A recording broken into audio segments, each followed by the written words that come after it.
ஐயா, நீங்கள் லிடியன் நாதஸ்வரம் அந்த அந்த இளைஞனை நீங்கள் சிம்ஃபனி எழுத சொன்னீங்க அப்படின்னு சொல்லிட்டு சோஷியல் மீடியா முழுவதும் ஒரு செய்தி பரவிக்கிட்டு இருக்கு.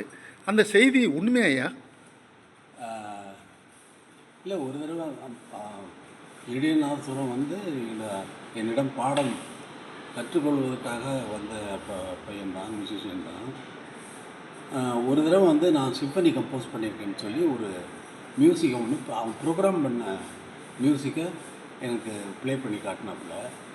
ஒரு கொஞ்சம் ஒரு 20 செகண்ட் 30 செகண்ட்ஸ் போனோடனே என்ன சினிமா பேக்ரவுண்ட் மாதிரி பண்ணியிருக்க, தப்பாச்சா இது சிம்பனி இல்லை, முதல்ல சிம்பனின்னா என்னன்னு தெரிஞ்சுக்கிட்டு அதுக்கப்புறம் நீ கம்போஸ் பண்ணு அப்படின்னு தான் சொன்னேன்.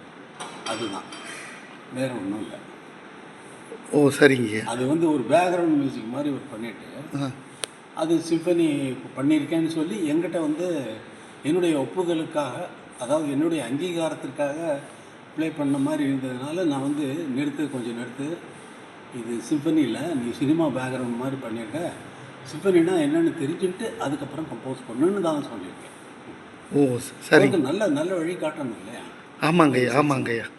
ஏன்னா நீங்கள் இப்போ இன்றைக்கும் சொல்லியிருக்கீங்க, உங்களை ரோல் மாடலாக வச்சு எல்லா இளைஞர்களும் முன்மாதிரியாக வச்சு நடக்கணும்னு.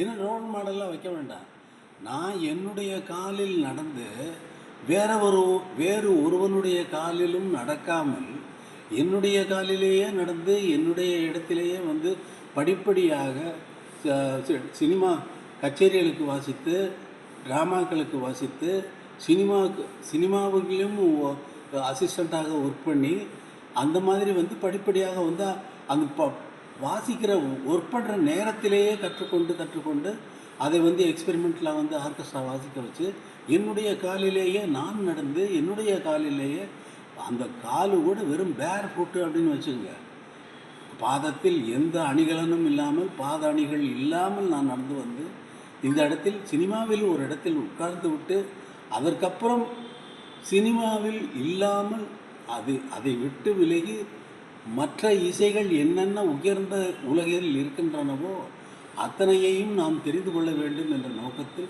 நான் பண்ணியது. அது என்னுடைய வெறும் காலில் நடந்து வந்து நான் அடைந்த இடம் என்று தான் இன்று நான் பேசும் பொழுது விமான நிலைய வரவேற்பில் நான் பேசியிருக்கிறேன்.